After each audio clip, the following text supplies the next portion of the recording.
नमस्कार दोस्तों, आसवी का बहुत बहुत स्वागत है हमारे यूट्यूब चैनल खुशहाल ज़िंदगी में। तो आज की इस वीडियो में हम बात करने वाले हैं कजरी तीज के बारे में। और इस वीडियो में खास मैं आपको बताऊंगी कि कजरी तीज के दिन आपको कौन से काम करने हैं और कौन से काम नहीं करने हैं। साथ ही साथ अब मैं इस वीडियो में आपको ये भी बताऊँगी कि आपको किन चीज़ों से बचना है। तो इस वीडियो में आगे बढ़ने से पहले अगर आप नए हैं, अभी तक हमारे चैनल सब्सक्राइब नहीं किया है, तो प्लीज़ हमारे चैनल को लाइक, सब्सक्राइब और शेयर कर दीजिएगा। तो चलिए बिना किसी देरी के अपने वीडियो को शुरू करते हैं। तो कजरी तीज इस साल 2 सितंबर को पड़ रही है और यह व्रत पति की लंबी उम्र और समृद्धि के लिए रखा जाता है। भाद्रपद के कृष्ण पक्ष की तृतीया को यह व्रत सुहागिन स्त्रियां और कुंवारी कन्याएं रखती हैं।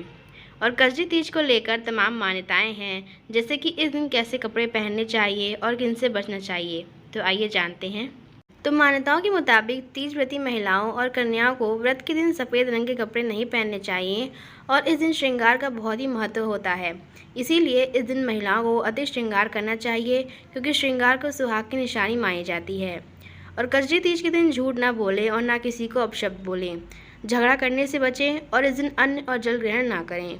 यह व्रत निर्जला रखा जाता है और इस दिन व्रती कन्याओं और महिलाओं को मेहंदी जरूर लगानी चाहिए।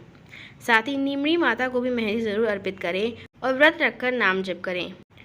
तो चलिए मैं आपको सुनाती हूँ कजरी तीज की व्रत कथा।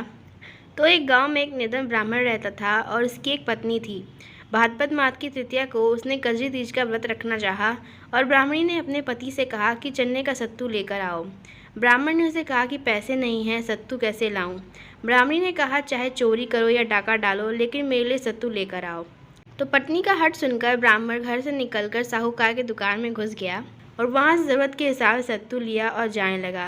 और जैसे ही वो वहाँ से निकलने लगा, आवाज़ हुई और आवाज़ से नौकर जागे और चोर चोर चिल्लाने लगे।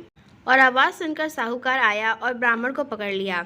ब्राह्मण ने साहूकार को चोरी की वजह बताई। तो जब साहूकार ने तलाशी ली तो देखा कि ब्राह्मण ने सिर्फ व्रत के लिए सत्तू ही लिया था।